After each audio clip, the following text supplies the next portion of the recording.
escucha bien? ¿Se Sí, ve? sí, sí. Bueno, vamos a empezar con intoxicación por alimentos, ¿sí? Bueno, en general, las intoxicaciones alimentarias son muy importantes por el hecho de que, por lo general, suele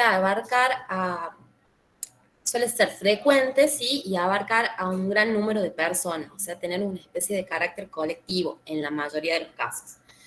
Desde el punto de vista clínico, se pueden producir cuadros que sean leves, que se resuelvan de un modo espontáneo, o cuadros que pueden evolucionar y ser mortales en pacientes susceptibles. En esta bolilla lo que vamos a ver es la intoxicación debida a contaminación, ¿sí? Es decir, alimentos que son perfectamente comestibles, que se convierten en portadores de sustancias tóxicas como consecuencia de esa contaminación. Y en base a esa premisa vamos a tener, o lo que vamos a ver va a ser intoxicación de alimentos contaminados por bacterias, por hongos filamentosos y por aditivos. Los aditivos pueden ser incorporados en forma directa a los alimentos o que lleguen a una persona de un modo indirecto al emplearse como fuente de alimento en los animales, por ejemplo, y que después llegue al ser humano en un producto cárnico o lácteo, por ejemplo. En lo que respecta a las intoxicaciones causadas por alimentos contaminados por bacterias, podemos tener dos mecanismos patogénicos posibles. El primero de ellos se denomina toxinfecciones alimentarias y es cuando el germen contamina el alimento, ingresa al organismo y coloniza generalmente el aparato gastrointestinal y desarrolla en la persona una determinada enfermedad, y las características de esa enfermedad va a depender del germen en cuestión. Y por el otro lado tenemos las intoxicaciones bacterianas, que es cuando el germen contamina el alimento y como consecuencia del crecimiento del germen en ese alimento genera exotoxinas que, al ser ingeridas, las exotoxinas por el organismo, generan una verdadera intoxicación, y eso se denomina intoxicación bacteriana, es decir, como consecuencia de las exotoxinas liberadas por el germen en el alimento. Y las infecciones es cuando el germen está en el alimento y va a desarrollar una infección en el ser humano, es decir, que el alimento le sirve como puerta de entrada al organismo.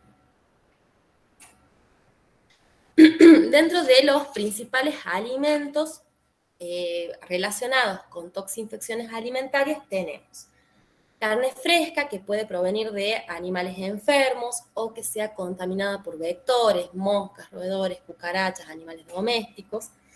Carnes envasadas con los mismos orígenes que los dos anteriores. Pescados contaminados que puedan llegar a provenir de zonas próximas a desembocaduras de ríos o que arrastren residuos sépticos. Tortas con crema, por tratarse de leche contaminada o porque se haya contaminado la leche durante el proceso de confección. Y todo en sí lo que tenga que ver con aves, legumbres, conservas caseras que se puedan haber llegado a contaminar por este tipo de mecanismos o de este modo. Bueno, todas las toxinfecciones van a cursar con el síndrome gastroenterítico o gastroenteritis. Luego de la ingestión del alimento contaminado hay un breve periodo de incubación que es variable dependiendo del tipo de germen, de la cantidad de gérmenes ingeridos y todo lo demás, que suele ser de 6 a 36 horas. Y este síndrome cursa con la pérdida de apetito, náuseas, vómito, diarrea, dolores y espasmos abdominales, y produce fiebre porque justamente se trata de una infección. El diagnóstico general, disculpen que me aclaro la garganta, es que estoy un poco congestionada desde hace una semana y todavía no me puedo mejorar, así que disculpen que estoy así. Bueno, el diagnóstico general de un paciente con diarrea infecciosa es principalmente clínico. Ahí el médico juega un papel fundamental porque él es el que va a estar en contacto con el paciente, que le va a preguntar y va a hacer toda esa anamnesis, qué comió, a qué hora, si lo preparó en su casa el alimento o si lo consumió en X lado. Bueno, toda esa información, digamos, la va a tener el médico y él medianamente, en base a lo que el paciente le diga, puede orientarse a un diagnóstico. Por eso, en este tipo de infecciones, por lo general, las características del cuadro van a orientar ese agente etiológico, ¿sí? Por eso, como les digo, es importante una correcta anamnesis, que normalmente es el médico el que toma contacto con ese paciente. A nivel laboratorio nos pueden pedir un montón de cosas, ¿sí? Por ejemplo, nos pueden pedir un hemograma. En este hemograma puede revelar un aumento de los glóbulos blancos, que sean un indicio de infección, un predominio de polimorfos nucleares, que también puede ser orientativo. A nivel un poco más específico, tenemos el recuento de leucocitos en materia fecal, ¿sí? Más de 10 o más de 20, según los autores. Leucos en materia fecal es un signo, digamos, de un proceso infeccioso a nivel intestinal, por ejemplo. La sangre oculta en materia fecal, esto puede llegar a ser importante dependiendo del tipo de germen, porque existen bacterias que son invasivas de la mucosa y producen microhemorragias que pueden ser detectadas por esa prueba de laboratorio. Y siempre el diagnóstico definitivo y confirmatorio, por lo general, se va a terminar de dar con un coprocultivo, principalmente, que este nos va a permitir el aislamiento y la identificación y el antibiograma, si es necesario, del germen en cuestión. También los médicos nos pueden pedir un hemocultivo. Esto va a ser importante, como les digo, en el caso de los gérmenes que son invasores de la mucosa, que pueden pasar a sangre y generar una septicemia, ¿sí? Entonces también podemos aislarlo al agente etiológico tanto en un copro y también posiblemente en un hemo, ¿sí? Y bueno, y también es importante, en caso de disponer de él, del alimento sospechoso. Bueno, básicamente el tratamiento de este tipo de cuadros es sintomático, ¿sí? Para calmar la fiebre, los dolores, ¿sí? Con el uso de antipiréticos o AINES, antiespamódicos, para el tratamiento de los vómitos con antieméticos, y solamente los antibióticos se van a reservar para personas, grupos de riesgo consideradas, que son los niños, los ancianos y especialmente también los inmunocomprometidos. Cualquier duda o pregunta, chicos, me paran. Bueno, dentro de los agentes etiológicos que vamos a ver en esta bolilla son salmonelas, Streptococcus faecalis, gangrena gaseosa por Clostridium perfringens, Yersinia y E. coli 057H7, que es la causante del síndrome urémico hemolítico, que lo deben haber visto en análisis clínicos. O sea, que están con análisis clínicos, en análisis clínico 2 se ve este síndrome, o por lo menos a mí me lo enseñaron ahí. Bueno, vamos a empezar con intoxicación por salmonela. Bueno, la salmonela es un bacilo gram negativo, móvil. El principal agente etiológico es Salmonella enteridis y también Salmonella typhimurium.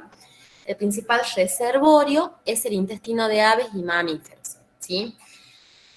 Esta infección va a ocurrir cuando se toma contacto con las heces de los animales y humanos que estén infectados. Perdón, chicos. Existen numerosos brotes que están relacionados con la ingesta de huevos y derivados crudos como mayonesa, quesos, entre otras cuestiones. A nivel fisiopatología, esta bacteria lo que hace es estimular o provocar un infiltrado de leucocitos polimorfos nucleares a nivel de intestino, estimula la liberación de prostaglandinas, y este germen también es invasivo y prolifera en el tejido linfoide intestinal, es decir, en las placas de Peyer. Y también es una bacteria que puede ser, la que es invasiva, puede pasar a sangre, ¿sí? Bueno, luego de la ingesta del alimento contaminado, seguido de un periodo de incubación, que en este caso es de 12 a 36 horas, se va a cursar con fiebre, náuseas, vómitos, diarrea, bueno, todo lo que es el síndrome gastroenterítico que vimos hace rato. El diagnóstico obviamente haciendo énfasis en la historia del paciente y la confirmación del germen aislado en el cultivo de materia fecal y o alimento, ¿sí? Bueno, a nivel laboratorio nos van a pedir un coprocultivo, nos pueden pedir un hemocultivo, podemos tener o disponer del alimento y hacer un cultivo del alimento, los leucocitos de materia fecal, como mencionábamos, y la sangre oculta en heces que puede dar positiva porque, como les menciono, es una bacteria invasiva. Después tenemos la intoxicación por Streptococcus o Enterococcus faecalis. Es un coco gram positivo, catalasa negativa, ¿sí? Que también se encuentra en el intestino normalmente. Y este germen produce cuadros de gastroenteritis de corta duración que normalmente se resuelven de un modo espontáneo, ¿sí?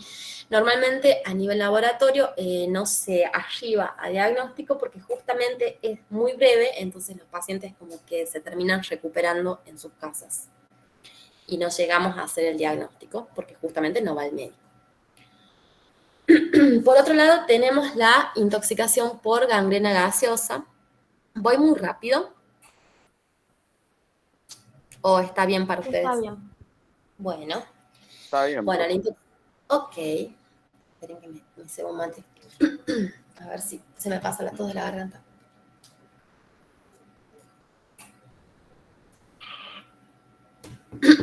Bueno.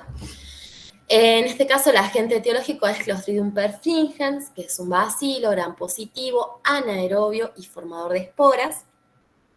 Este germen se encuentra ampliamente distribuido en todo lo que es heces, tierra, suelo y agua. La carne contaminada con Clostridium en su momento ha producido muchos brotes. Las esporas de Clostridium normalmente suelen sobrevivir lo que es la cocción y pueden germinar y desarrollarse en un gran número de bacterias cuando la carne cocida contaminada se deja enfriar a temperatura ambiente. En el tubo digestivo genera una enterotoxina que es bastante peligrosa porque puede producir cuadros de enteritis aguda grave, pasar a sangre y generar toxemia general que puede provocar la muerte. Básicamente el diagnóstico se basa en los antecedentes epidemiológicos de la persona y en el aislamiento de una gran cantidad de estos microorganismos en el alimento contaminado o en las heces de las personas afectadas. También se puede identificar en materia fecal la enterotoxina por medio de técnicas inmunocromatográficas.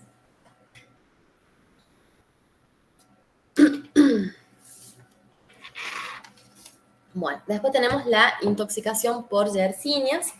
El agente etiológico en este caso acá no está representado, pero es Yersinia enterocolítica principalmente, que es un patógeno de transmisión alimentaria.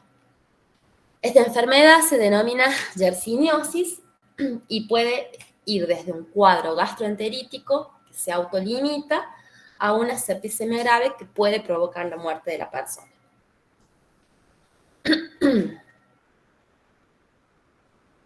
Bueno, este tipo de infección produce el síndrome gastroenterítico y por lo general puede, como es una bacteria invasiva, pasar a sangre y producir cuadros de sepsis y también se han reportado casos de artritis y abscesos a distancia, fuera del foco intestinal. A nivel del diagnóstico es importante, obviamente, el aislamiento en cultivo, en materia fecal, en hemocultivo o en el alimento de este germen, como en todos los anteriores, ¿sí? Esta bacteria normalmente se encuentra en el intestino de cierto tipo de animales, como cerdos, ganado vacuno, aves de corral, perros, gatos, que a partir de ellos se puede contaminar todo lo que es el suelo y el agua, ¿sí? Y este tipo de patologías se denomina también que es una zoonosis, ¿sí? Y que el hombre se infecta cuando manipula sin medidas higiénicas todo lo que son los productos cárnicos o cuando ingiere productos lácteos que no sean tratados por calor. Y una cuestión importante que tiene este tipo de germen es que es un microorganismo, como bien dice la diapo, capaz de desarrollarse a temperaturas de refrigeración por lo tanto, el sistema de conservación de los alimentos no resulta eficaz para detener su crecimiento. Entonces, ¿qué hay que hacer para evitar este tipo de intoxicación alimentaria? Y es una pregunta esa. ¿Qué hay que hacer? ¿Evitar qué?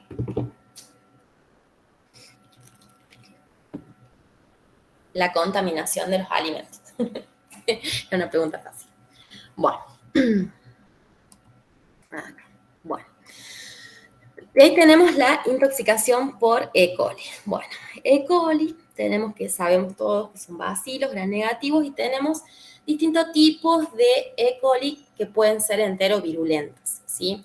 Como por ejemplo, la E. coli enterotoxigénica. Este E. coli es productora, puede producir una o dos tipos de enterotoxinas que se denominan una toxina termoestable que estimula el aumento de GMP cíclico y una toxina termolábil que estimula el AMP cíclico. Independientemente del tipo de toxina, que ya sea que sea termolábil, termoestable, que provoque un aumento de AMP cíclico o de GMP cíclico, esto a nivel intestinal se traduce con un cuadro de diarrea porque estimula la liberación de iones y con ellos el agua. Entonces, la principal, digamos, característica clínica de una infección por E. coli enterotoxigénica es justamente un cuadro de diarrea acuosa principalmente, sin moco, sin pus, y eventualmente puede provocar fiebre. En el caso de E. coli enteropatógena, esta se caracteriza porque produce una lesión a nivel de las microvellosidades intestinales que se conoce como borrado y ataque. Y a nivel de la E. coli enteroinvasiva, esta es muy parecida a lo que pasa con Shigella, que nosotros no vemos Shigella, pero este germen lo que hace es, una vez que llega al intestino, ingresa al interior del enterocito por medio de ciertos factores de patogenicidad, como pueden ser ciertos tipos de proteínas, como las mucinasas o adesinasas, ingresa al interior del enterocito y dentro del enterocito empieza una división celular, luego rompe el enterocito e invade más células sanas. Así que por eso se denomina invasiva y además puede pasar a sangre y producir focos sépticos. Y después tenemos la E. coli enterohemorrágica, que es la E. coli 057H7 causante del síndrome hemolítico, que ya la vamos a ver en la próxima diapositiva. Bueno, el principal reservorio de todas las E. coli son los animales y las personas, ¿sí? Es el principal sitio. Y obviamente a partir de ellos, de los animales, de las personas, o más que nada de la materia fecal de los animales y personas que estén infectados, pueden llegar a contaminar suelo, agua, ¿sí? Esas cuestiones. Vamos con la siguiente. Bueno, entonces como dijimos, E. coli es un habitante normal del intestino de todos los animales. E. coli 057H7 es una variedad de bacteria que habitualmente produce colitis hemorrágica, es decir, diarrea sanguinolenta. Y cierto tipo de personas infectadas, especialmente los niños, pueden desarrollar el síndrome urémico hemolítico. Este síndrome se caracteriza por falla renal, anemia y, dependiendo de la susceptibilidad del paciente, puede dejar como secuela insuficiencia renal crónica. Y si vieron en análisis clínicos, la fisiopatología, si se quiere, del síndrome urémico hemolítico, este es causado porque E. coli 057H7, uno la ingiere con los alimentos, coloniza el aparato gastrointestinal, como consecuencia de su crecimiento, libera toxinas, estas toxinas son absorbidas, pasan a sangre y se depositan, o mejor dicho, actúan principalmente en los endotelios vasculares, especialmente renal. De esa manera, activa toda la cascada de coagulación para formar un montón de microcoágulos a nivel renal. ¿Y qué pasa? La circulación normal, cuando van pasando los glóbulos rojos a través de estos microcoágulos, se rompen y es por eso que se produce la anemia. El tipo de anemia que genera este cuadro es una anemia intravascular porque los glóbulos rojos se rompen dentro de los vasos sanguíneos. Y a su vez, como afecta a los riñones, termina generando una insuficiencia renal aguda y por eso es urémico, porque aumenta la urea. Y obviamente, junto con la urea, a nivel clínico, aumenta la creatinina porque hay una insuficiencia renal.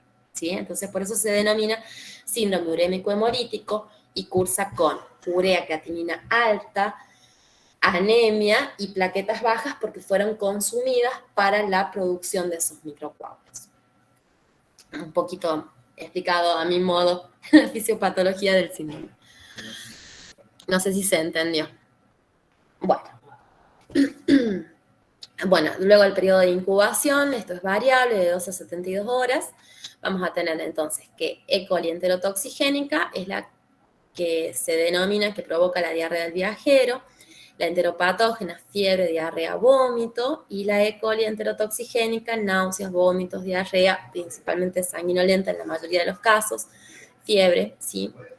Y el diagnóstico es la historia clínica del paciente como todo y la confirmación de la infección por medio del cultivo de materia fecal y pruebas, ya sea de ELISA o de inmunocromatografía, para tipificar justamente la cepa 057H7, que es la más importante. Sí, disculpen, chicos.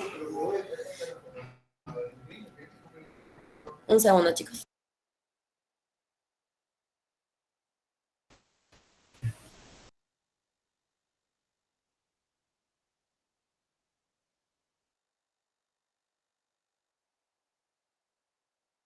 Perdón, chicos, justo estoy trabajando, por eso no tengo prendida la cámara porque se cruzan por acá y me preguntan cosas. Bueno, ahí vuelvo. ¿Dónde me quedé? Bueno, eso ya lo dije. Bueno, este tipo de E. coli 057H7, los principales alimentos asociados, como bien dice la diapo, es carne bovina cruda o molida, en el caso de las hamburguesas, leche cruda, verduras, jugos de manzana o todo tipo de fruta, o en general, todo alimento que se haya contaminado con materia fecal, ¿sí? ¿Y cuáles son las medidas de control? Bueno, obviamente, cocinar bien los alimentos a una temperatura adecuada, de 65 a 74 grados centígrados, mantener los alimentos refrigerados en la heladera y evitar la contaminación cruzada de alimentos crudos con los cocidos. Y por supuesto, no permitir que personas infectadas manipulen los alimentos justamente para evitar que los puedan llegar a contaminar por una medida higiénica no adecuada.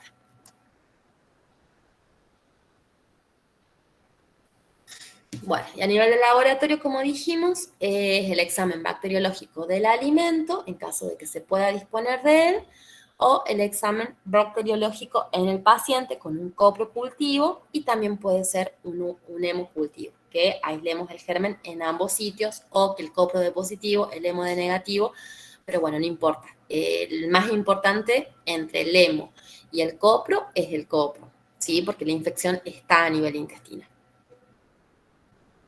Y a nivel sanguíneo, en un hemocultivo eso va a ser totalmente relativo dependiendo del germen, si invadió sangre, si justo cuando lo pinchan al paciente hay gérmenes circulantes.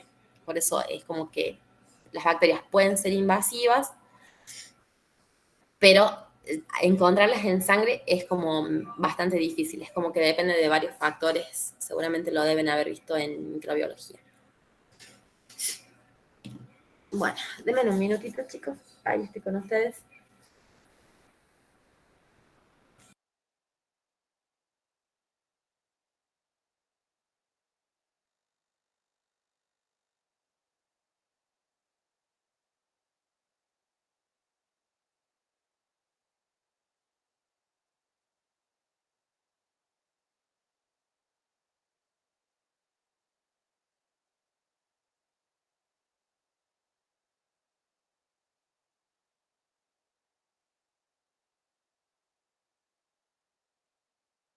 Bueno, ahí volví, perdón. Bueno. Acá. Bueno, ahora vamos a ver las intoxicaciones bacterianas. ¿Se acuerdan que habíamos dicho qué eran las intoxicaciones bacterianas? ¿Qué era lo que las causaba? ¿Alguien me puede contestar eso? ¿Alguien?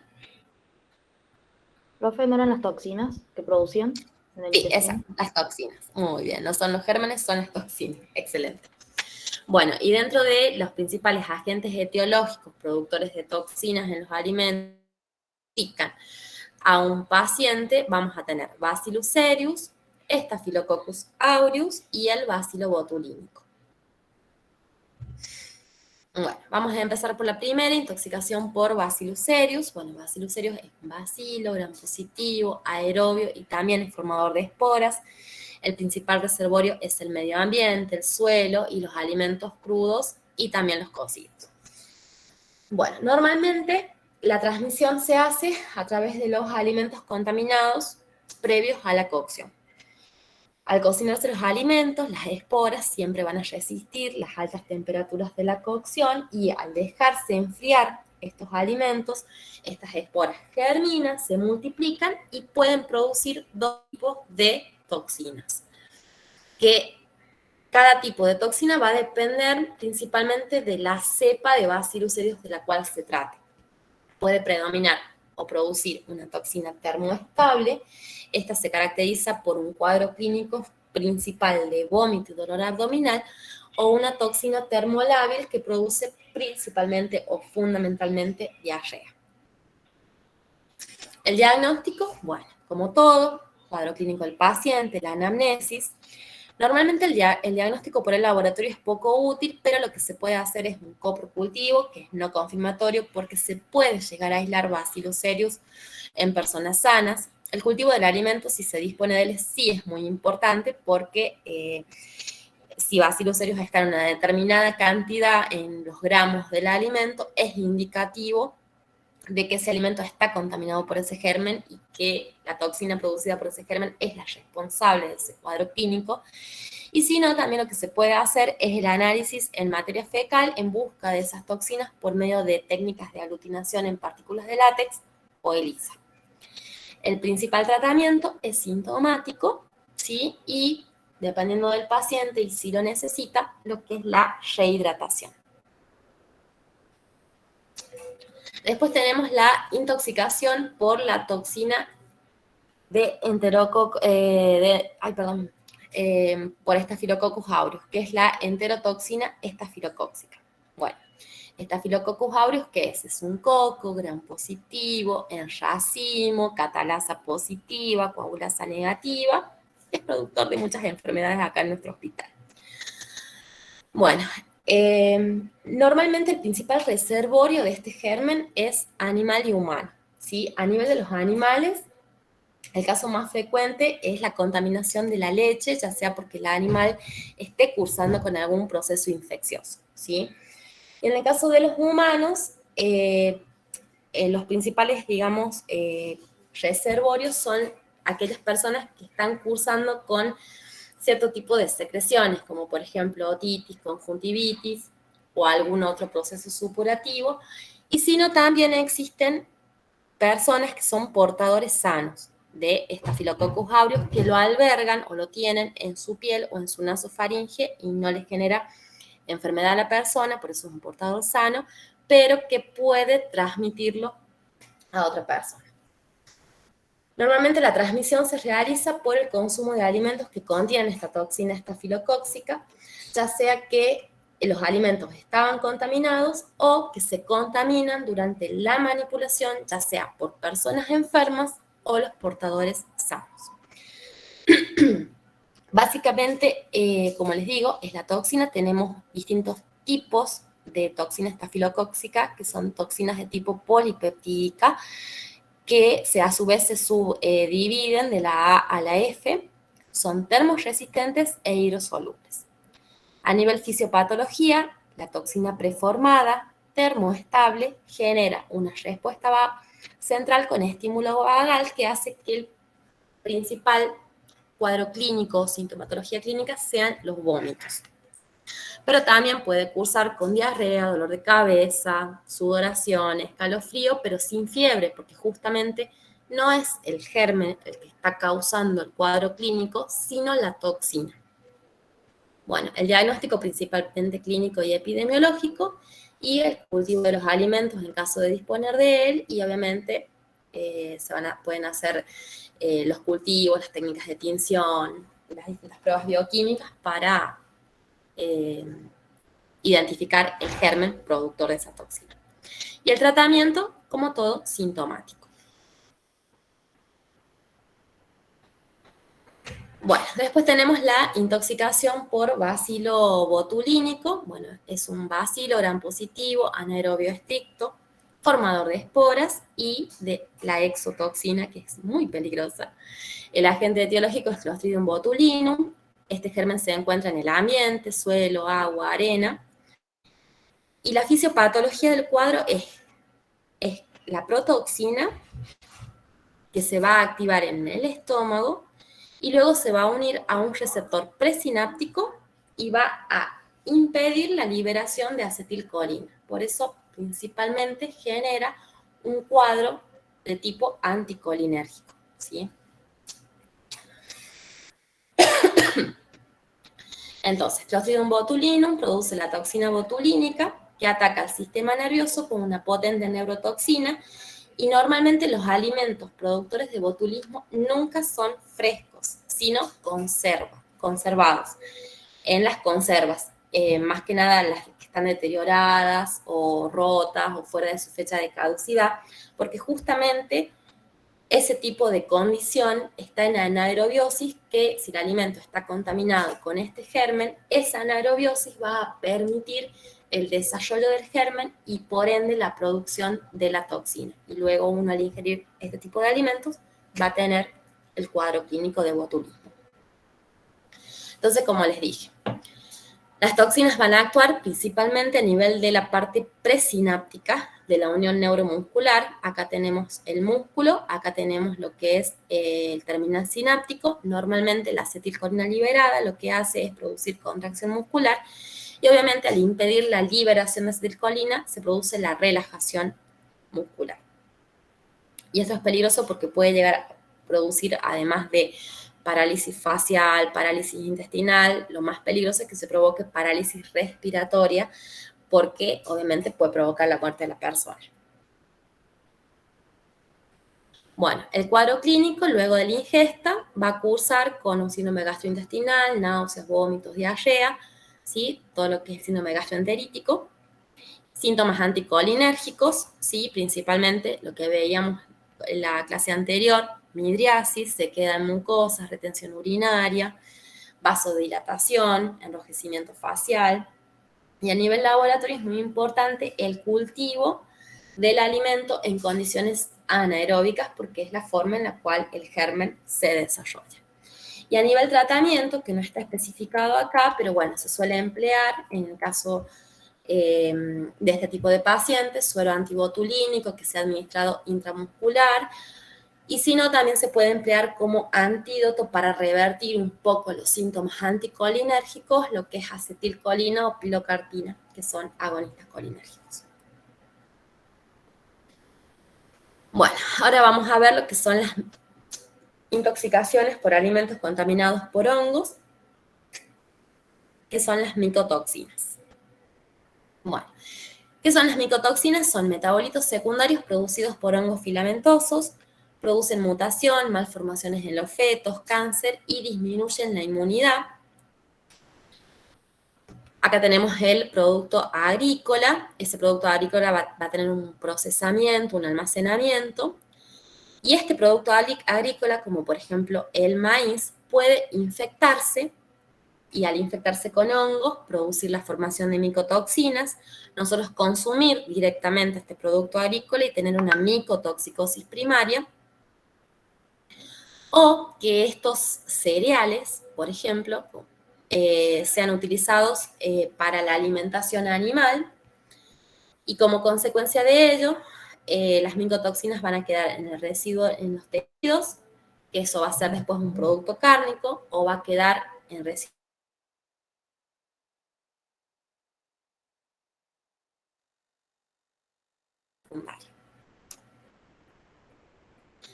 Bueno, vamos a ver las aflatoxinas. Las aflatoxinas son producidas principalmente por hongos filamentosos del género Aspergillus, principalmente Aspergillus flavus, entre otros.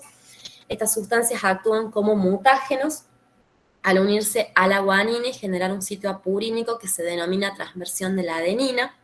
Son potentes hepatotóxicos y cancerígenas y la muerte se produce por la hepatotoxicidad que genera. Una vez que las aflatoxinas ingresaron al cuerpo, se metabolizan en el hígado y generan un metabolito intermediario que también es tóxico, que se denomina aflatoxina M1. Dentro de la gran mayoría de aflatoxinas, la más peligrosa o la considerada más tóxica es la B1, y la aflatoxina M1 es un metabolito de la B1, tanto en humanos como en animales. Y los principales alimentos contaminados son el maíz, el maní y la leche. Bueno, en esta imagen podemos ver la observación microscópica de las conidias, de Aspergillus, el crecimiento del hongo en el medio agar patata destrosa luego de un periodo de 10 días de incubación. Y en la tercera imagen es el aislamiento microbiológico de muestras de maní y castaña, y tenemos diferentes tipos de hongos que crecieron en esos medios. Como que los cereales siempre deben ser analizados para este tipo de micotoxinas. En realidad para la gran mayoría. Bueno, a nivel laboratorio podemos medir aflatoxina M1 en orina, y la presencia de este producto de metabolización indica exposición a aflatoxina en las 24 horas anteriores, porque dijimos que la aflatoxina M1 era un metabolito de la aflatoxina B1. O también podemos medir la aflatoxina B1 en el suero sanguíneo. Y bueno, a nivel diagnóstico microbiológico se van a emplear todas las técnicas micológicas, ¿sí? Todo lo que es la observación directa, diferentes técnicas de cultivo y técnicas tintoriales para la detección y confirmación del agente causal, principalmente en los alimentos. Después tenemos lo que son las ocratoxinas, principalmente producidas por el género Aspergillus y Penicillium. Son potentes nefrotóxicos, inmunosupresores, y los principales alimentos contaminados es el café y el vino. Toxinas producidas por el género Fusarium, como la cearalenona, tricotecenos y fumonicinas, que están presentes en los cereales pre y post cosecha, especialmente en el maíz, y en frutas durante la refrigeración, como las manzanas. La cearalenona es estrogénica, produce hiperestrogenismo y problemas reproductivos en el ganado y en animales de experimentación. Los alimentos contaminados son el trigo y el maíz. Los tricotecenos son potentes inmunosupresores e inhiben síntesis de proteínas. Alimentos contaminados también, trigo, maíz. Y las fumonicinas presentan una toxicidad variable dependiendo de la especie e interfieren en el metabolismo de los esfingolípidos y están asociadas a cierto tipo de cáncer esofágico en humanos. Y el principal alimento contaminado es el maíz a nivel mundial. Problemática en Argentina. Esto es importante porque a nivel industrial, cuando se produce a granel, todo lo que son los cereales, hay que tener en cuenta que, por ejemplo, el trigo y sus productos sí o sí deben ser analizados para cierto tipo de micotoxinas, específicamente tricotecenos y cearalenona. El maíz y sus productos deben ser analizados para aflatoxinas, fumonicinas, tricotecenos, cearalenona. Y el maní y sus productos para las aflatoxinas, la leche para la aflatoxina M1. Si ustedes vieron, hay bromato, en la parte de leche hay figura que se analiza esta sustancia y que hay un valor permitido. El jugo de manzana principalmente debe ser analizado para patulina, el vino para ocratoxina, entre otros. Y por último, vamos a tener las intoxicaciones por alimentos contaminados por aditivos. Dentro de esto vamos a tener los antibióticos. Los antibióticos pueden aparecer en la carne de los animales ya sea porque el animal haya estado cursando algún proceso infeccioso y haya sido tratado para esa infección, o, lo que es más común, se suele emplear cierto tipo de antibióticos como un estimulante de la producción cárnica. Y esto trae a su vez como consecuencia el desarrollo de resistencia antibiótica, que es el problema que vamos a tener en el futuro, y la presencia de residuos de estos antibióticos pueden llegar a provocar reacciones de hipersensibilidad en personas susceptibles a cierto tipo de fármacos. Y por otro lado tenemos lo que son los anabolizantes. Estos anabolizantes pueden ser de acción estrogénica, como los estrógenos naturales o sintéticos, no estrogénicas, como los andrógenos, naturales o sintéticos o anabolizantes beta-agonistas.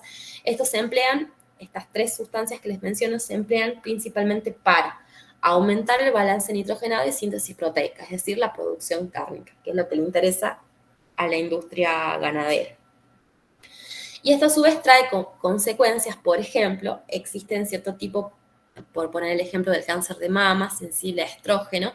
Entonces, si esa persona consume carne que los animales hayan sido estimulados con fármacos de tipo estrogénico, puede estimular el desarrollo de un tumor subyacente, ¿sí? O del tumor al cual se está tratando la paciente que sea sensible a estrógeno. Entonces, como que hay que tener en cuenta todo eso. Y por otro lado, también los radionucleótidos. Los radionucleótidos, obviamente, que no pueden aparecer en los alimentos, pero después de que hubo el accidente nuclear en Chernobyl, por ejemplo, sigue apareciendo estroncio 90 en la leche, porque obviamente es un metal pesado que todavía está contaminando el ambiente, especialmente el agua. Entonces, todos los animales que beben esa agua van a contaminarse y bueno, y esta sustancia obviamente no debe estar presente en la leche. Bueno, como para redondear un poco todo, las reglas de oro de la OMS es consumir alimentos que se traten o que se manipulen, obviamente, de un modo higiénico, cocinar correctamente los alimentos, esa cocción debe llegar a todo el alimento, refrigerar los alimentos, evitar el contacto de alimentos crudos con cocidos, es decir, la contaminación cruzada, la higiene correcta, obviamente, de la persona que manipula los alimentos, limpiar todas las superficies, mantener los alimentos fuera del alcance de insectos, roedores o animales domésticos, usar solo agua potable para beber, cocinar y limpiar todo lo que tenga que ver con la cocina, y no consumir alimentos que hayan estado expuestos a temperatura ambiente, porque justamente si han estado contaminados antes, puede favorecer en cierto tipo de gérmenes el desarrollo de la espora, el desarrollo de la forma vegetativa y producir una intoxicación o una infección. Bueno, eso es todo con respecto al teórico de alimentos. ¿Alguna duda? ¿Alguna pregunta relacionada con esto? Porque si no, ya vamos a pasar al teórico de metales.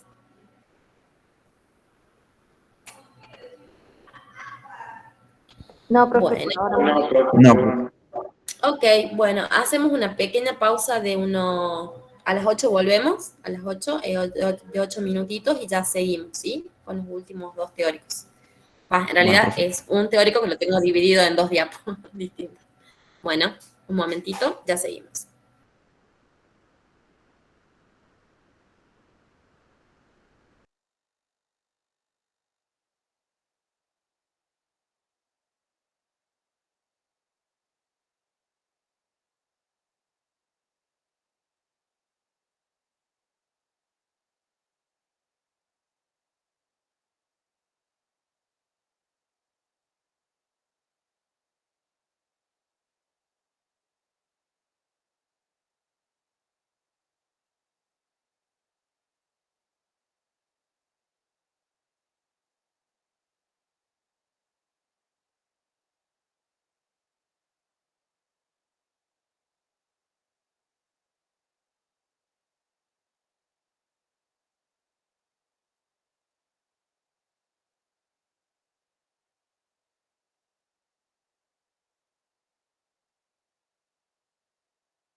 Bueno, chicos, ¿se ve ahí metales?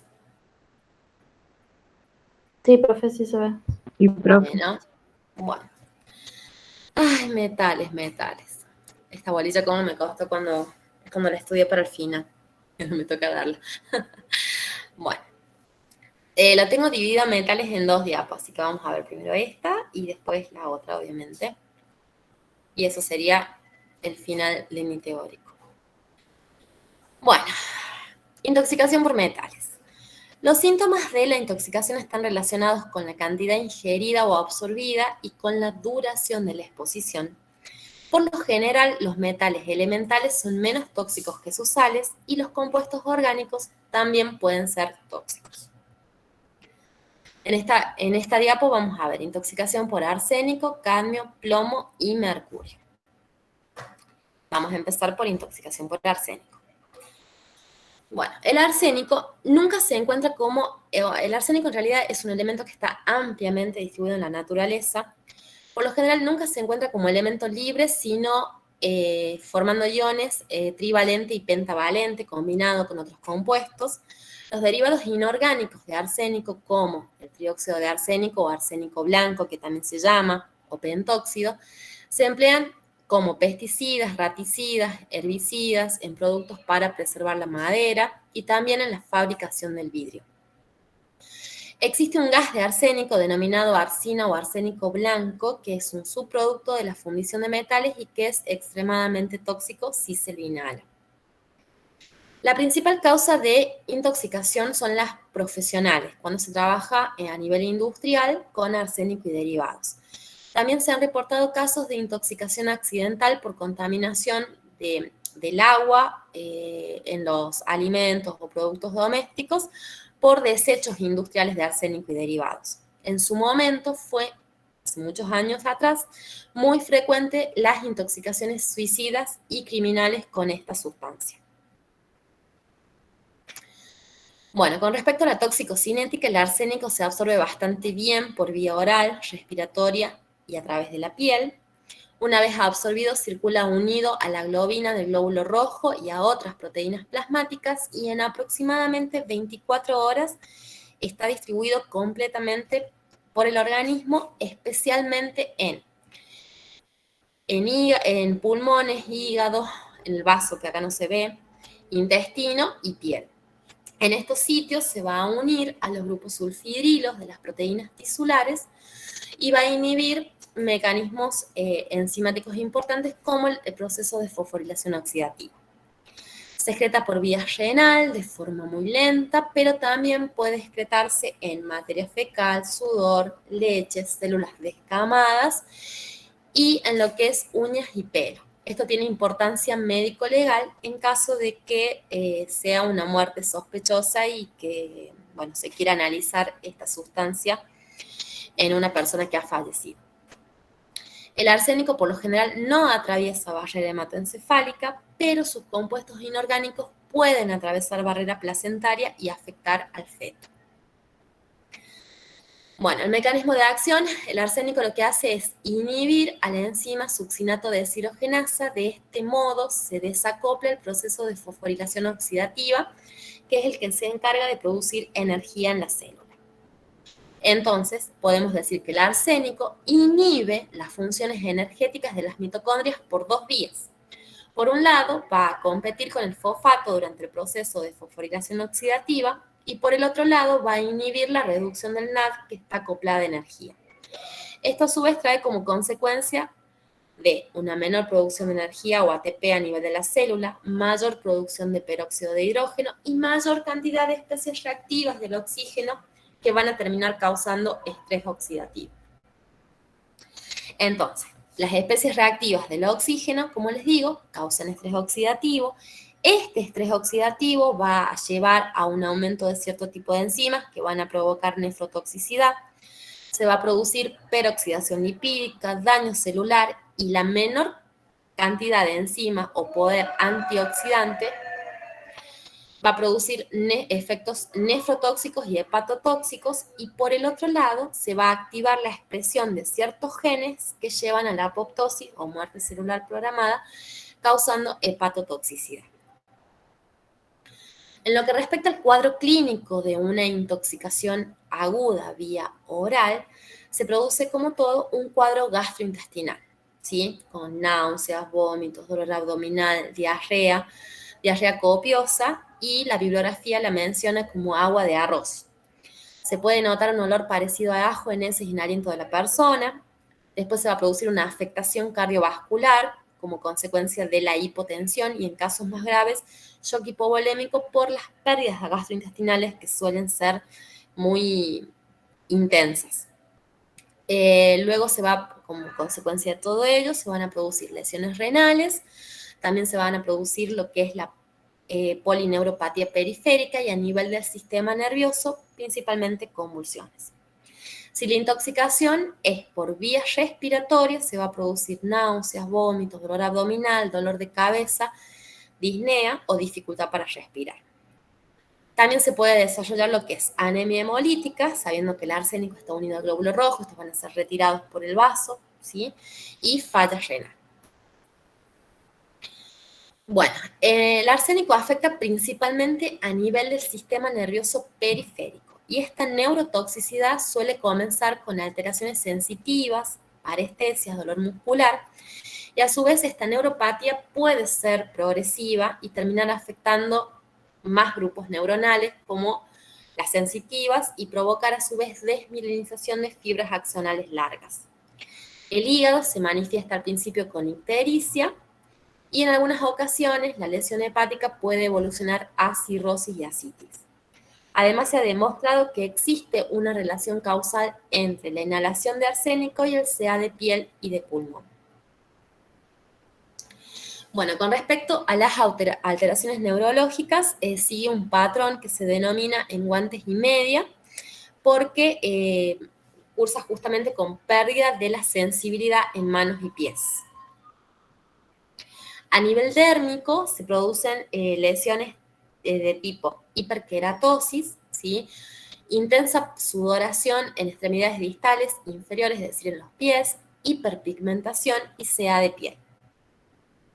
Bueno, en esta imagen podemos ver un paciente con hiperpigmentación, un paciente con hiperkeratosis y el CA de piel causado por beber agua contaminada por un largo periodo de tiempo. Bueno, a nivel diagnóstico, bueno, obviamente se tiene que hacer toda la anamnesis de ese paciente y hacer una evaluación de la orientación neurológica, examen dérmico y pruebas de laboratorio.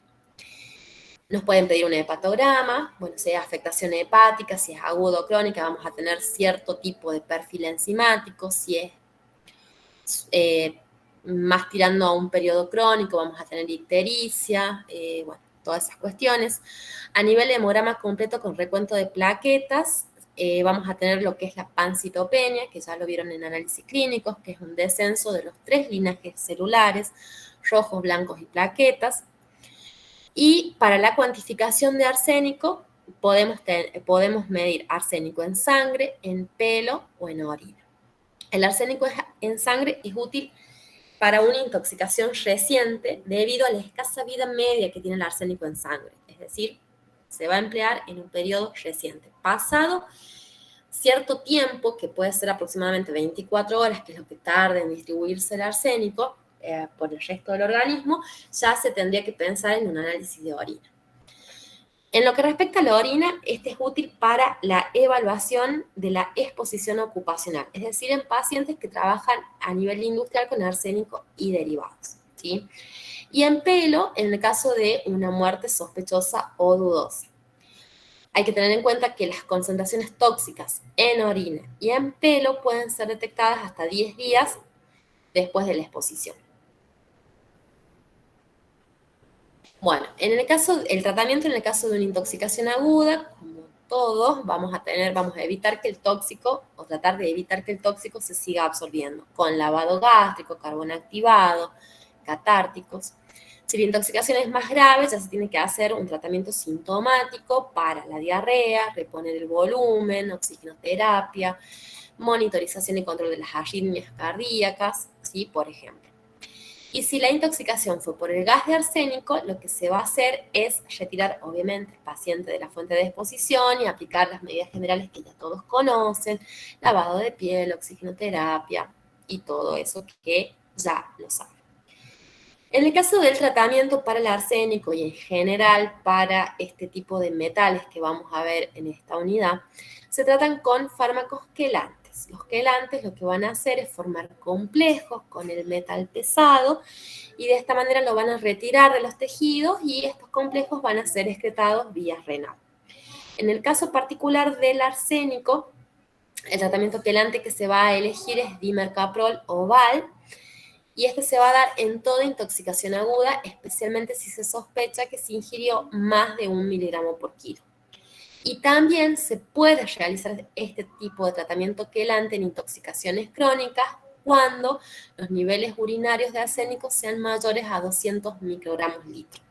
¿Esto en qué caso? En el caso de los pacientes o de las personas en realidad que trabajan en las industrias, en la valoración o evaluación ocupacional. Bueno, eso básicamente. Bueno, acá era una imagen de, que justamente los quelantes forman complejos, retiran al tóxico. Bueno, acá no se ve porque obviamente no está en presentación, pero bueno, forman el complejo, los retira de los tejidos y lo excreta por vía renal, lo saca de los tejidos. Como para ejemplificar un poco el mecanismo de acción de los quelantes. Bueno, después tenemos lo que es la intoxicación por cadmio. El cadmio es un elemento que está siendo cada vez más utilizado a nivel industrial. Se emplea en la fabricación de planchas de hierro para luchar contra el óxido, como pigmentos de ciertas pinturas. También se usa en la industria del plástico, en la fabricación de baterías, e incluso lo podemos encontrar en algunos fungicidas y fertilizantes. Y la intoxicación laboral es la más frecuente, ¿sí?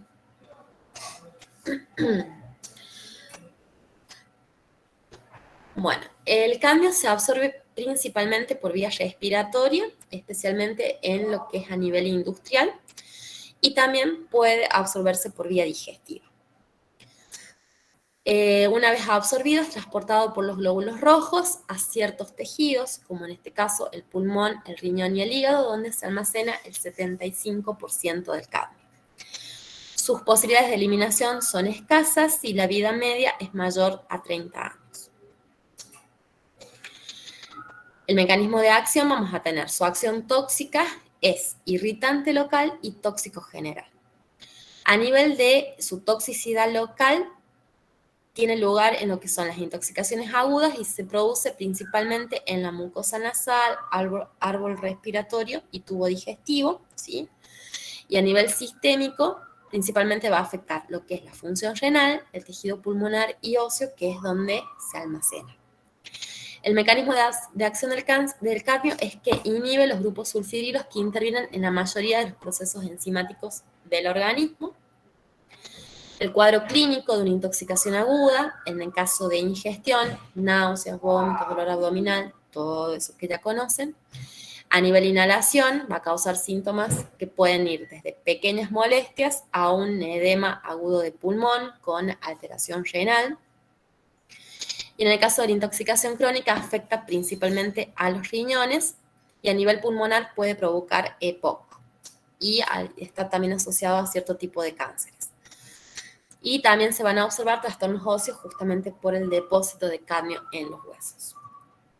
A nivel laboratorio, bueno, obviamente esto se va a diagnosticar en base a los antecedentes de la persona y se va a medir por medio de una técnica que se denomina espectrofotometría de absorción atómica, que es un método simple que permite no tan solo la identificación, sino también la cuantificación de ese metal. Y las principales muestras de elección es la orina y si no, bueno, también se puede emplear sangre.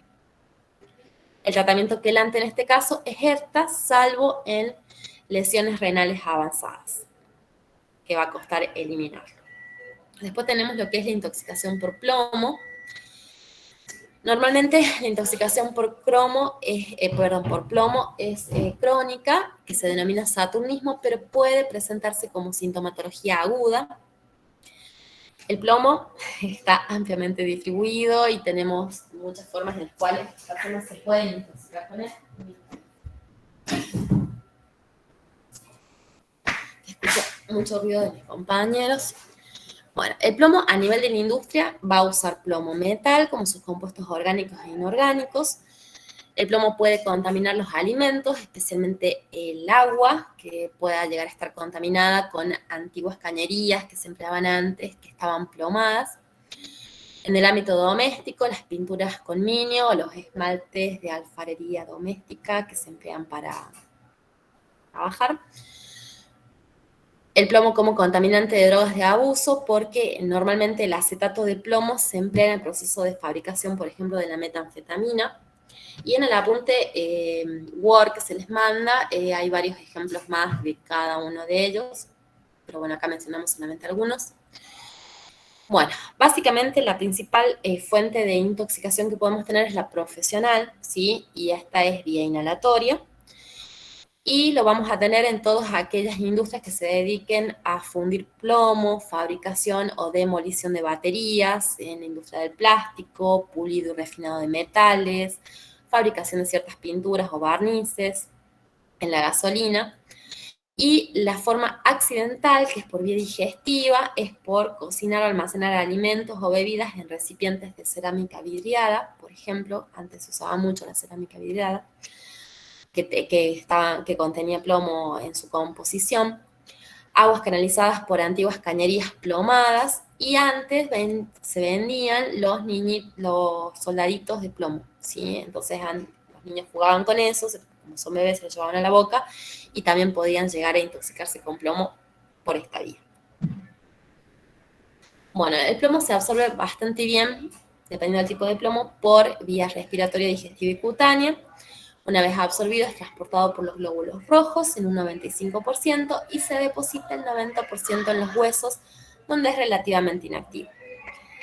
La capacidad de excreción del plomo es limitada y supera la cantidad de plomo que se acumula. Del 80 al 90% del plomo ingerido se elimina en materia fecal, el resto se elimina por orina, por un proceso de filtración y posible excreción activa a nivel de los túbulos, y esto a su vez genera daño renal. Esta imagen se ve, porque acá está explicado toda la toxicocinética. O la hago un poquito más grande. No Se me ve puede chico. agrandar. Sí, eso voy a tratar de hacer ahora. Acá está explicada toda la toxicocinética del plomo. Bueno, entonces habíamos dicho que el plomo puede ingresar con los alimentos o el agua, vía ingestión o vía oral, por lo tanto va a pasar al tracto digestivo, o lo podemos inhalar con el aire y va a pasar al árbol respiratorio. Bueno, a nivel del aparato digestivo, la mayor parte del plomo se va a absorber de un 10 a un 15% en adultos, en niños se absorbe una mayor cantidad, hasta un 50%. De todo ese plomo que es absorbido, de un 90 a un 99% va a circular unido a los glóbulos rojos y desde ahí se va a distribuir a hígado. En hígado va a pasar a la circulación enterohepática y se va a eliminar en materia fecal, ¿sí?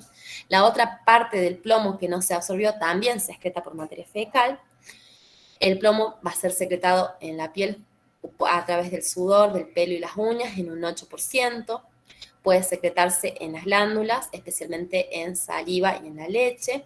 Se deposita en los huesos, como dijimos, aproximadamente el 90 y pico por ciento del plomo está depositado en huesos, músculo, cerebro, en los riñones, ¿sí? Se va a excretar en orina en un 75%. Y si es inhalado, hace el mismo circuito, solo que la absorción es un poco mayor, de un 30 a un 50% en adultos, y en niños siempre es un poco más. El resto del plomo que no se absorbió se va a eliminar con el aire expirado o exhalado.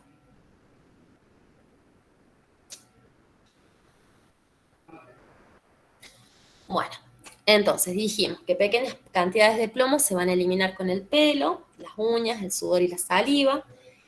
El plomo puede atravesar placenta, puede atravesar la barrera hematoencefálica y puede encontrarse en la leche humana justamente porque se secreta en la leche, en las glándulas mamarias. La vida media del plomo circulante es de 2 meses y la vida media del plomo depositado en los huesos es de 20 a 30 años. Un montón. Bueno, el mecanismo de acción tóxica, digamos, del plomo a nivel del sistema nervioso central interfiere en una gran cantidad de procesos. Acá están mencionados los mecanismos, se los menciono, no es necesario que lo sepan, ¿sí? Pero es, digamos, el mecanismo por el cual el plomo ejerce sus efectos, ¿sí? Se ha demostrado que interfiere sobre las moléculas de adhesión neuronal, altera la migración de neuronas durante el desarrollo, altera la concentración de cierto tipo de neurotransmisores como noradrenalina y dopamina, bloquea en la membrana los canales de calcio dependientes del voltaje, compite con el calcio en las bombas de ATP calcio-sodio, bloquea la entrada de calcio en terminales nerviosas y compite con el calcio por los receptores de calcio acoplados a segundos mensajeros y de esta manera interfiere en la señalización intracelular. Bueno, esto va a generar como consecuencia efectos neurológicos, neuroconductuales y sobre el desarrollo de los niños. Y esto es lo que se denomina encefalopatía saturnina. Y dentro de los síntomas podemos tener letargo, vómitos, irritabilidad, anorexia, vértigos, bueno. Y todo esto puede llevar a una disminución del nivel de conciencia que puede evolucionar a un coma y muerte. Y normalmente siempre la recuperación va acompañada de secuelas, ¿sí? Como por ejemplo epilepsia, retraso mental, neuropatía óptica, ceguera. También tenemos que produce neuropatía periférica, ¿sí? Una de las manifestaciones clásicas del saturnismo crónico es justamente el pie caído y la mano péndula, como se ve ahí como el pianista. Y eso se debe a una degeneración de las células de Schwann causada por el plomo, seguido de una desmielinización segmentaria y degeneración axonal. Bueno, entonces tenemos que niveles elevados de plomo en sangre van a atravesar la barrera hematoencefálica. Y esto va a generar, por un lado, efectos celulares, va a producir activación de la proteína G. Esta proteína G va a abrir los canales de calcio y esto va a provocar una liberación de calcio a nivel del retículo endoplasmático. El plomo a su vez entra a través de los canales de calcio y se une a la calmodulina y esto a su vez lleva a la producción de inflamación, altera el metabolismo, estimula la apoptosis, estimula la contracción muscular, el movimiento intracelular, altera el crecimiento de los nervios y altera todo lo que es la respuesta inmunitaria. Eso por un lado a nivel celular. Y a nivel neurológico, altera la comunicación entre los astrocitos y las células endoteliales,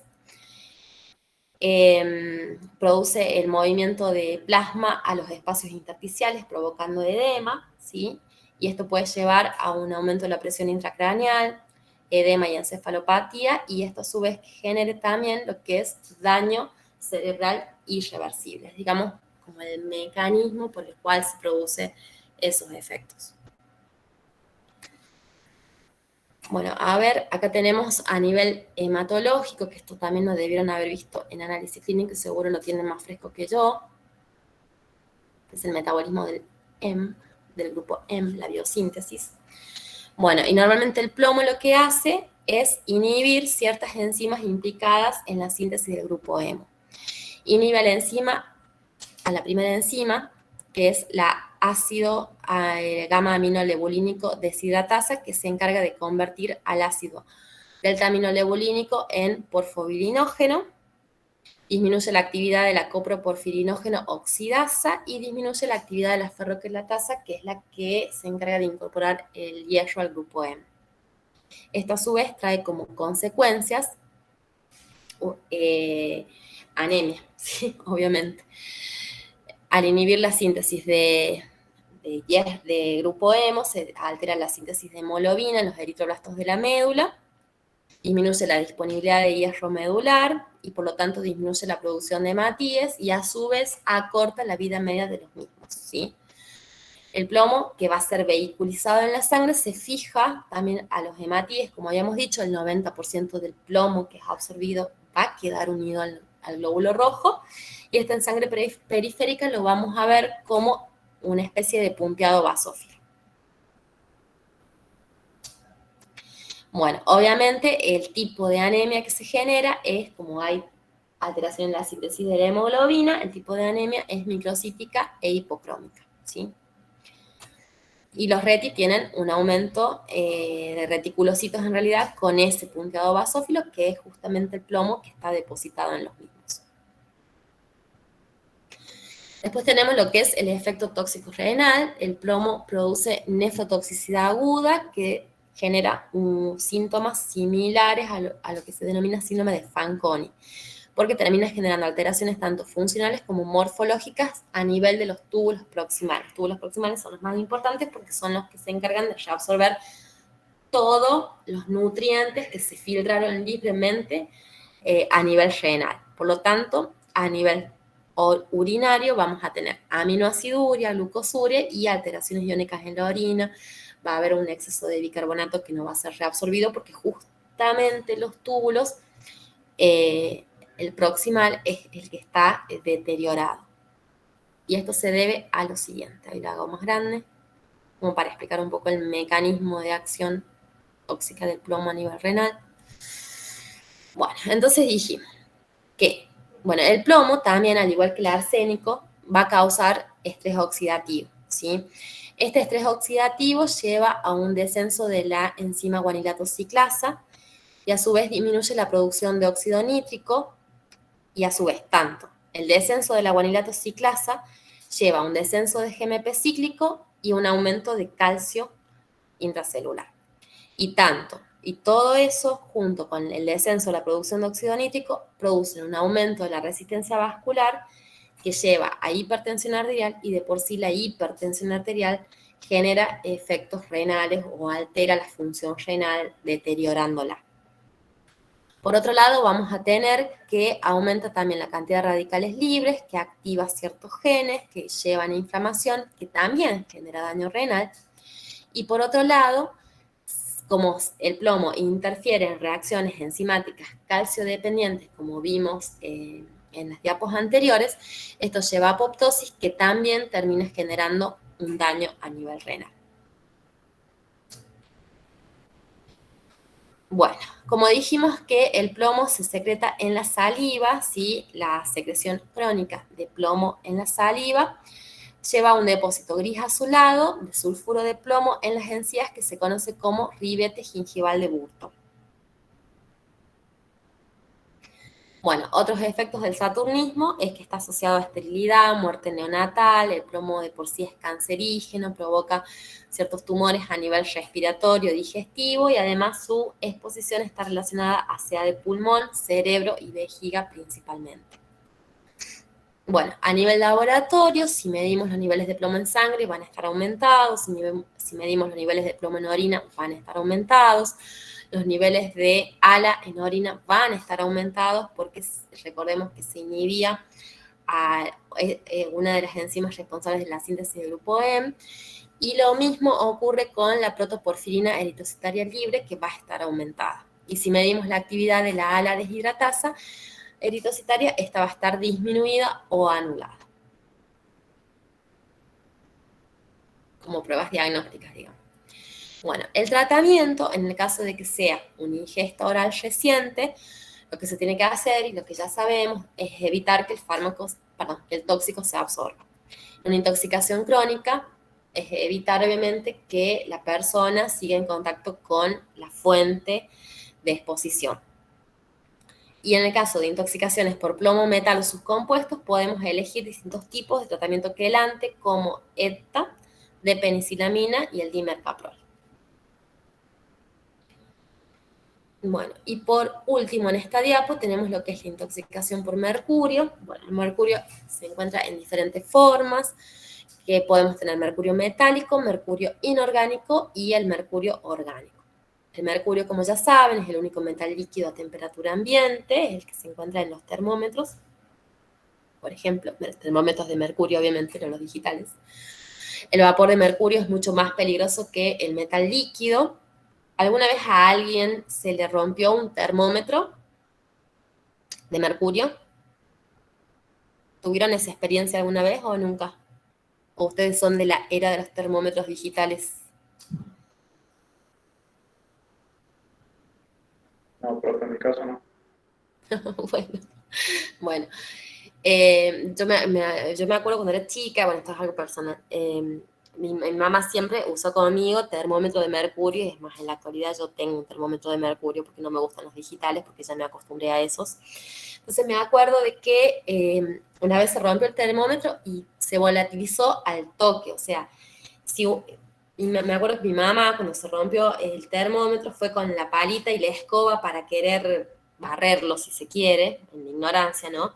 Entonces apenas puso la pala sobre el mercurio, se volatilizó y eso es hiper peligroso porque mi mamá estaba casi próxima al suelo y lo podría haber inhalado y de esa manera generar una intoxicación en ella. Bueno, gracias a Dios eso no pasó, pero me refiero al peligro en ese momento de inhalar el vapor de mercurio en ese caso, ¿sí?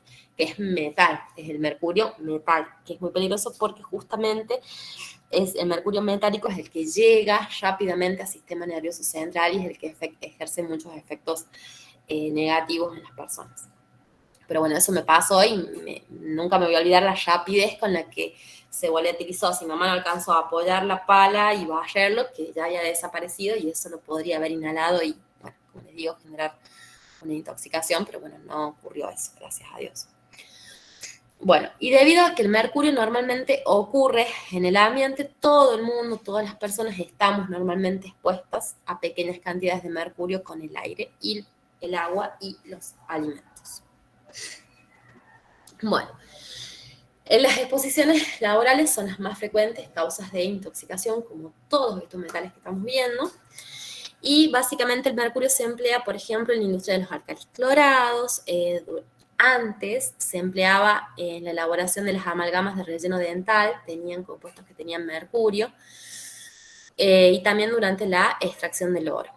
Y la exposición a mercurio metálico para la población general era justamente ese mercurio en ese momento que se liberaba de la amalgama dental, que es la intoxicación accidental, ¿sí?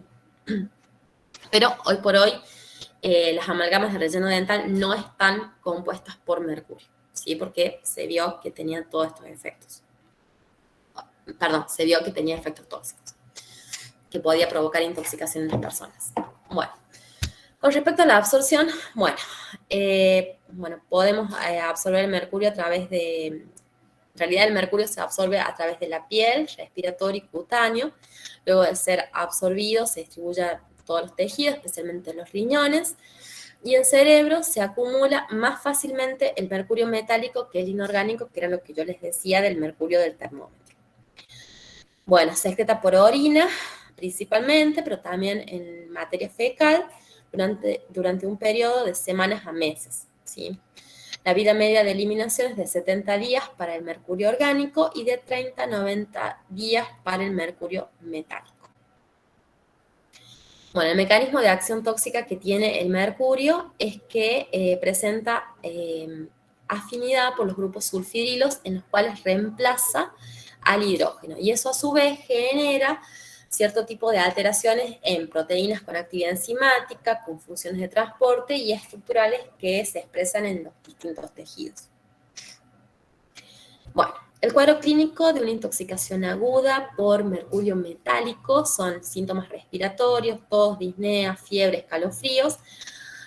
En el caso de síntomas, luego posteriormente se pasan los síntomas digestivos, náuseas, vómitos, sabor metálico, alteraciones visuales, y luego los síntomas neurológicos que son temblor, insomnio, inestabilidad. Con respecto al mercurio orgánico, es un potente neurotóxico que puede provocar encefalopatía grave, parestesia, ataxia, que puede llevar a parálisis, ceguera, sordera, coma y muerte. Y los bebés afectados in útero producen un cuadro similar, es decir, parálisis cerebral con grave retraso del desarrollo. El mercurio inorgánico, en el caso de ingesta, tiene una intensa acción cáustica que produce necrosis de todo lo que es la mucosa oral, esófago, estómago y todo lo que haya tenido contacto dentro del aparato gastrointestinal con el mercurio, o sea, cada uno de esos órganos. Y la muerte se puede provocar, obviamente todo esto genera una gastroenteritis hemorrágica, sí, y la muerte sobreviene por un shock hipovolémico. produce nefrotoxicidad, que puede evolucionar a una insuficiencia renal aguda, y si el paciente sobrevive, puede quedar como secuela una insuficiencia renal crónica. Bueno, el laboratorio, aparte de toda la anamnesis del paciente, podemos determinar los niveles de mercurio en sangre y en orina por espectrofotometría de absorción atómica, y dentro de los quelantes podemos emplear el ácido 2,3-dimercaptosuccínico, el VAL o la D-penicilamina. Bueno, eso es con respecto a esta parte de metales. ¿Alguna duda? Y ya seguimos con la otra. Si no, sigo con la otra.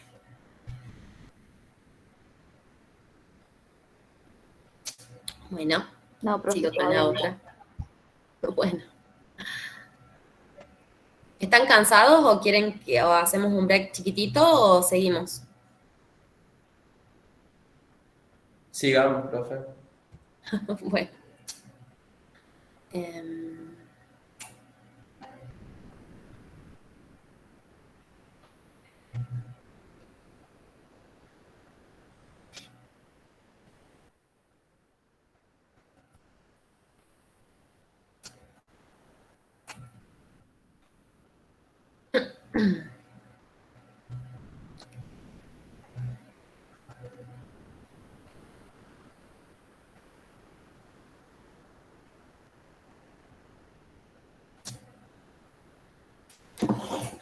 Bueno, ahora vamos a seguir con lo último que queda.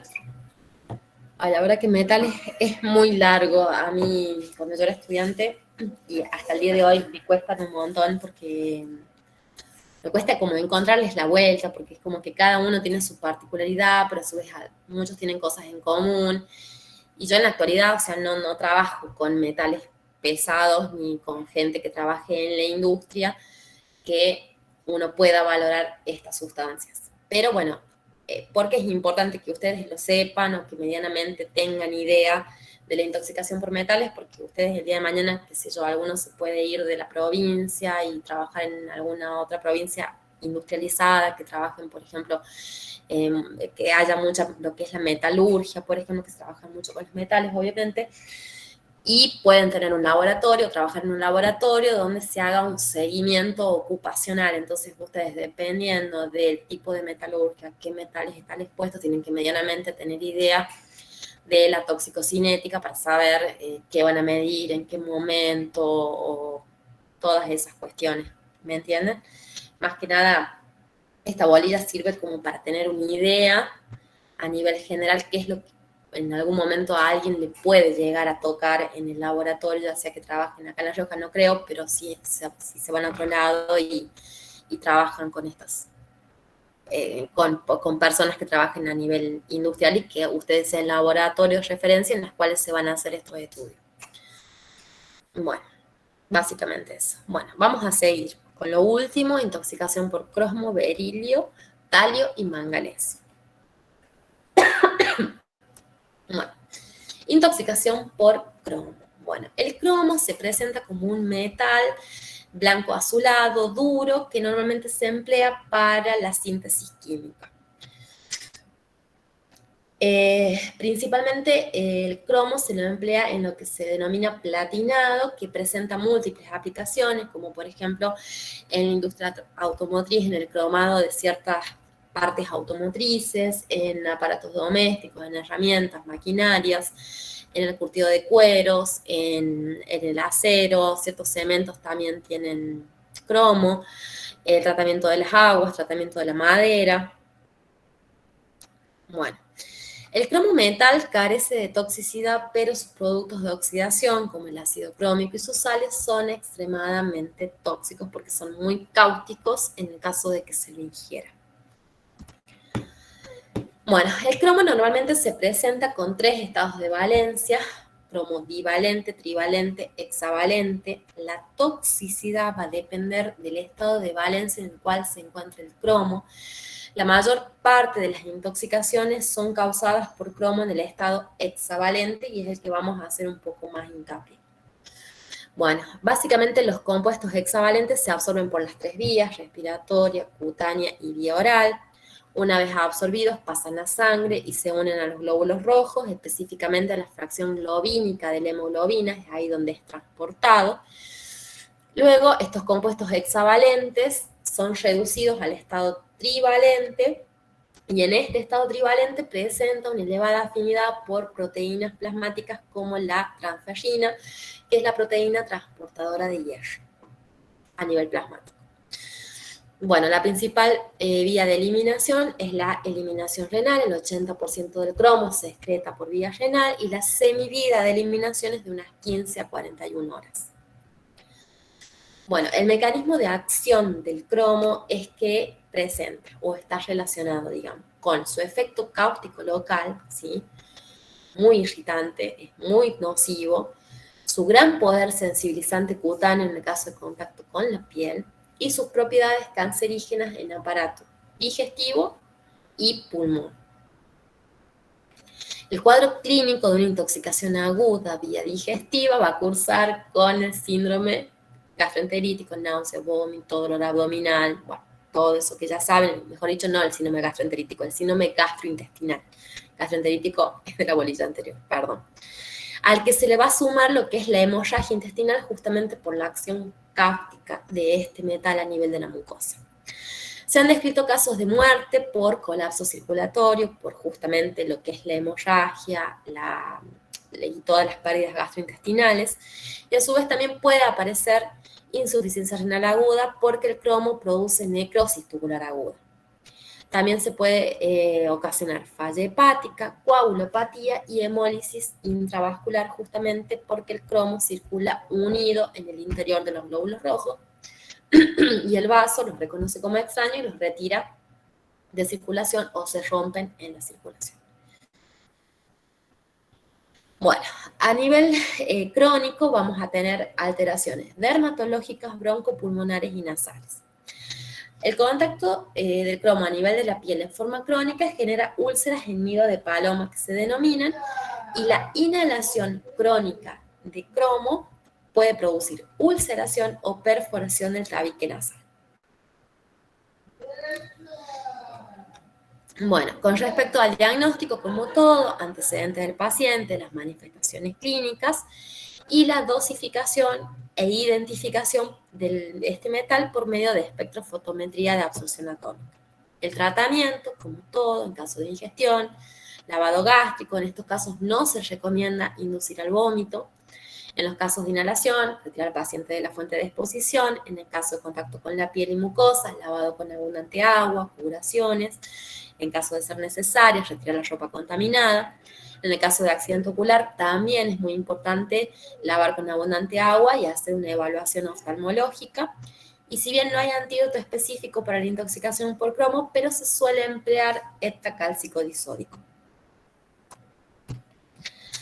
Bueno, después tenemos lo que es la intoxicación por berilio. El berilio lo podemos encontrar formando compuestos tipo óxidos, silicatos, fluoruros, hidróxidos. La principal fuente de exposición y de intoxicación lo constituye el ámbito industrial, ¿sí? Se emplea el berilio en la fabricación de tubos para rayos X, ingeniería nuclear, aleaciones con níquel, metalurgia, industria cerámica, metales preciosos. Con respecto a la toxicocinética, la principal puerta de entrada es la vía inhalatoria. La vía digestiva y cutánea no son importantes, dado que en condiciones normales solo se absorbe aproximadamente el 1% del berilio metálico. Pero la presencia de sales solubles de berilio o lesiones a nivel de piel o mucosa pueden aumentar la cantidad absorbida y generar un cuadro clínico. Luego de ser absorbido, circula unido a proteínas plasmáticas, especialmente en prealbúminas y globulinas, y se acumula en hueso y en pulmón. Y se excreta en orina en pequeñas cantidades. Bueno, el mecanismo de acción del berilio a nivel local es un irritante de las mucosas y a nivel sistémico compite con el magnesio e inhibe enzimas magnesio dependientes, específicamente la enzima desoxitimidincinasa, y al inhibir esta enzima se inhibe indefectiblemente la síntesis de ADN. Bueno, el cuadro clínico de una intoxicación aguda vía inhalatoria, como todo, va a producir una inflamación de las vías respiratorias superiores o inferiores, fosas nasales, tos, epistaxis o sangrado de nariz, dificultad para respirar, también sabor metálico, en contacto con manos y piel por partículas ultrafinas que contienen berilio, produce, dermatitis, quemaduras, úlceras, y también se puede producir granulomas subcutáneos, como se ve en esta imagen. Y la intoxicación crónica a nivel respiratorio genera una respuesta granulomatosa en pulmón, granuloma de berilio, ¿sí? Esto lo deben haber visto en inmunología. Y a su vez también se ha demostrado que el berilio y sus compuestos son cancerígenos y se asocian a cierto tipo de cánceres de pulmón, que es la principal puerta de entrada. Diagnóstico como todo, antecedente del paciente, cuadro clínico, se puede hacer una evaluación o radiografía de tórax, tomografía, y obviamente dosar los niveles de berilio por medio de espectrofotometría de absorción atómica, que también permite, como les dije, la identificación.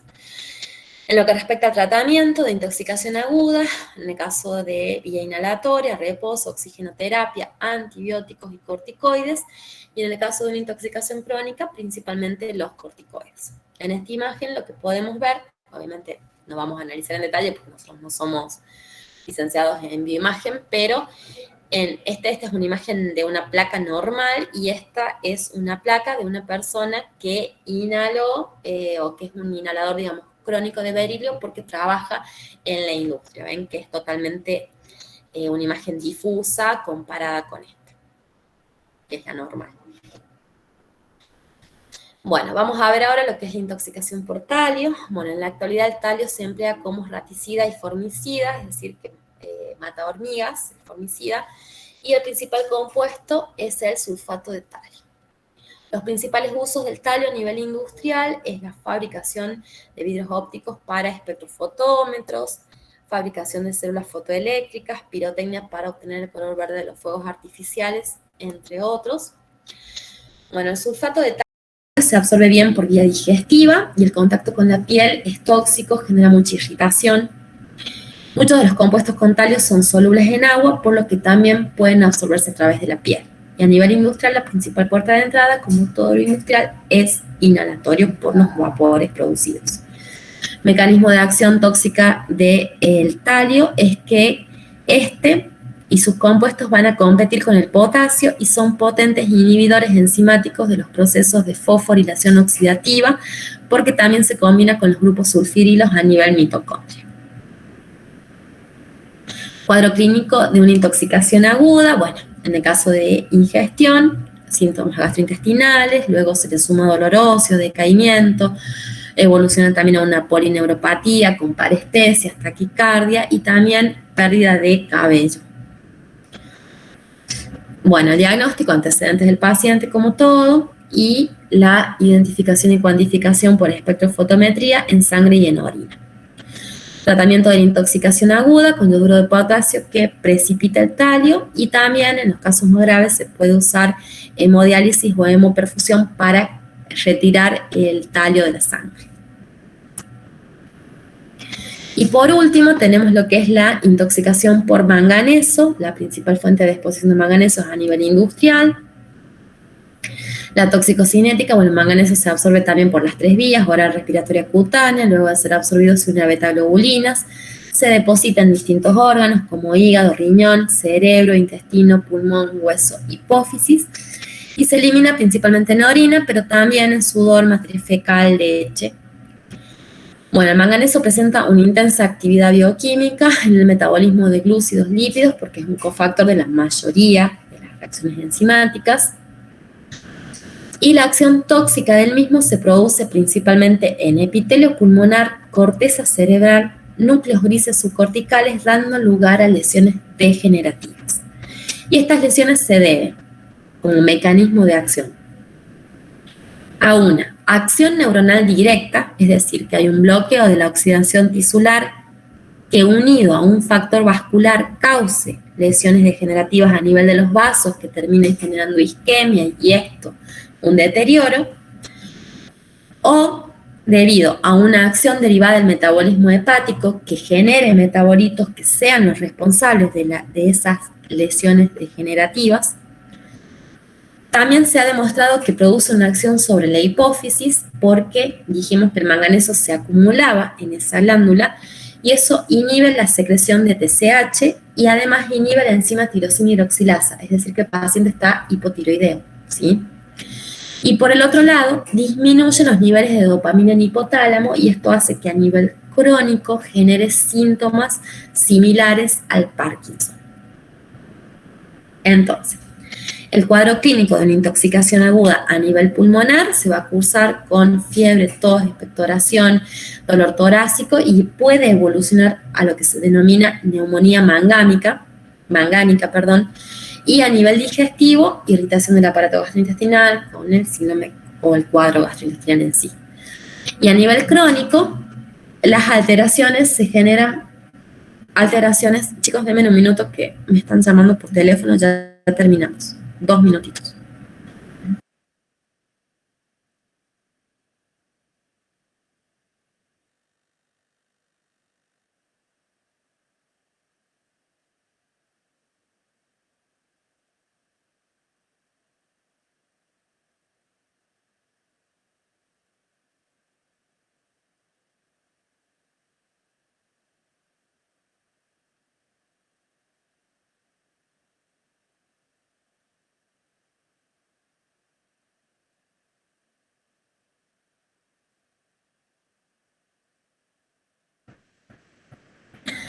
Disculpen, chicos, pasa que ya es tarde.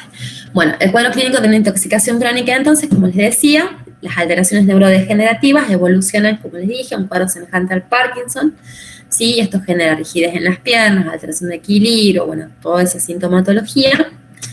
Y a nivel diagnóstico podemos determinar por espectrofotometría de absorción atómica, si es que lo tenemos ese espectro fotómetro, o si no, por medio de oxidación energética que convierte las sales en permanganato y este color se mide por espectrofotometría convencional a 420 nanómetros.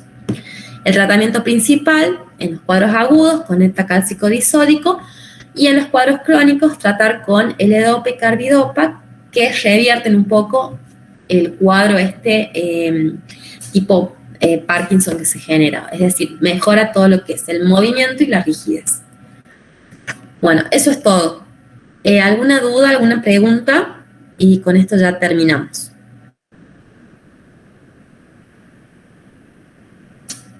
No, profe, por ahora no. Bueno, cualquier cosita, bueno, yo las diapos de metales, la segunda que les pasé, bueno, las completé un poco más, me gustó más así como quedó ahora, así que tranquilamente lo pueden estudiar de ahí, porque está bastante lindo. Y creo que está todo. Así que, bueno, si tienen alguna duda cuando estén estudiando, bueno, lamentablemente cada metal, como vieron, tiene su particularidad y, bueno, son así y es la bolilla que está con los temas que tienen que ver, digamos. Así que, bueno, eso. Así que cualquier duda que tengan cuando la estén estudiando, por ahí, yo cuando estudiaba me hacía mucho lío con la aplicación industrial, o sea, memorizarme toda la aplicación industrial, o sea, no. O sea, con que ustedes medianamente, qué sé yo, tengan idea de alguna aplicación industrial un poco más frecuente o lo que sea, no es que se les va a pedir fuente de exposición y que ustedes tienen que mencionar todas las aplicaciones industriales, o sea, eso no, sí, porque no viene al caso, pero sí saber, qué sé yo, la toxicocinética, dónde se acumula medianamente el tratamiento, bueno, todos comparten casi el mismo cuadro clínico, si la intoxicación es digestiva, si la intoxicación es inhalatoria, casi el mismo tratamiento en la mayoría, salvo que algunos difieren en el tratamiento que el antes, que presenten sus particularidades. Los mecanismos de acción tóxica, eso sí, son importantes porque hay que saber cómo actúan los metales o en qué interfieren. Pero, por ejemplo, en los casos de que vimos un poco más detallado, en el caso del arsénico, en el plomo, que está bien detallado, los mecanismos, como les mencionaba, que hay algunas imágenes que están en inglés,